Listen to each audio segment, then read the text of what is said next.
Avec 1975 commence la fin de la guerre d'Indochine. Hue, ancienne capitale impériale du Vietnam, est abandonnée par les troupes sud-vietnamiennes qui laissent tomber plusieurs provinces. Le nouveau régime efface les marques qui rappellent encore Saïgon. Un nouveau Vietnam naît. Avant la chute de Hue, des milliers de réfugiés ont tenté de gagner Da Nang, vers la côte. L'exode donne lieu à une bousculade indescriptible, même à bord des avions. L'avion étant le plus sûr moyen car les routes vers Da Nang sont coupées. Les coups pleuvent.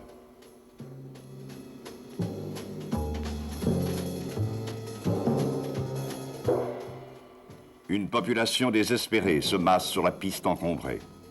Plusieurs seront laissés sur place.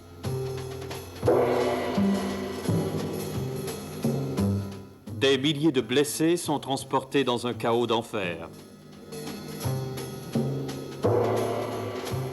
Dans ces scènes de désespoir, l'amour d'une mère.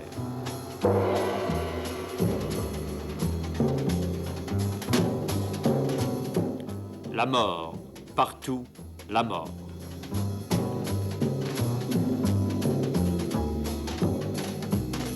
Et toujours l'insécurité qui se lit sur tous les visages.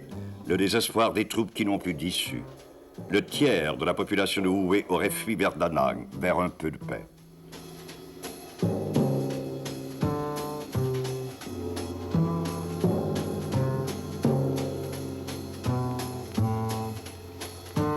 C'est le sauve qui peut. On s'entasse comme des marchandises, pressées les unes contre les autres. Et heureux ceux qui peuvent prendre place sur un bateau.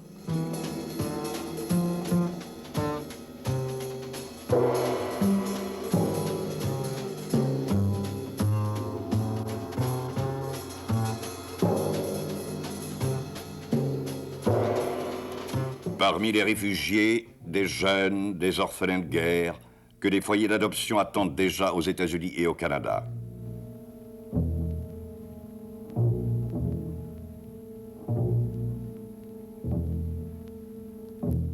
Mais certains ne quitteront pas leur terre natale. Cette énorme galaxie transportait un premier lot d'orphelins de guerre, plus de 300 personnes à bord. À peine décollé, l'avion s'écrase en flammes. Plus de 200 morts, parmi eux, une centaine d'enfants.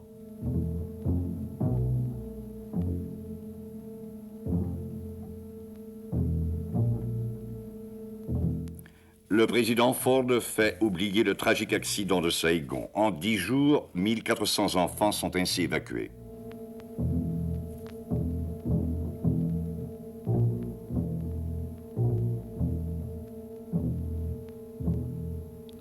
Le président Thieu devient encore plus impopulaire après la chute de Da Nang.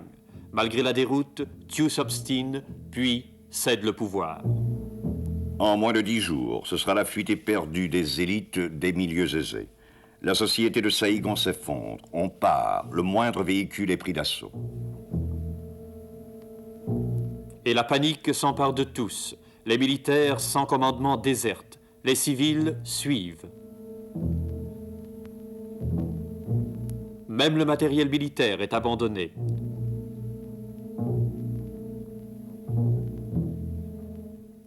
Et les pilotes préfèrent être recueillis en mer plutôt que de manquer le bateau. Les Américains évacuent leur personnel en catastrophe. Aux grilles de l'ambassade, les collaborateurs du régime tentent leur chance.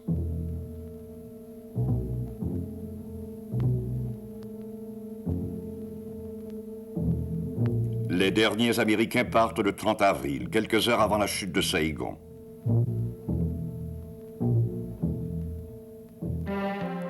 Depuis la mi-avril, le drapeau Viet Cong flotte sur Da Nang. Mais les images de la ville nouvelle sont parvenues bien après la chute de Saïgon. Da Nang était la seconde ville du Sud-Vietnam. Lorsqu'elle est tombée aux mains des révolutionnaires, les 2 tiers du Vietnam ont alors échappé au contrôle de Saïgon. À Da Nang, la population reprend un rythme de vie normal.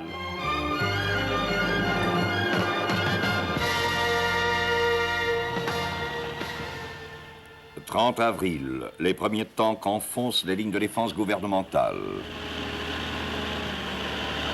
Et pour bien marquer la victoire totale, les chars ouvrent les grilles du palais présidentiel.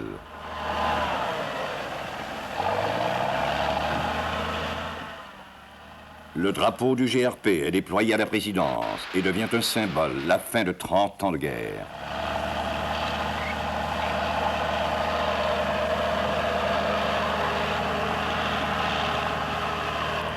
Pour les Viet Cong et les Nord-Vietnamiens, le temps est venu de fêter la victoire.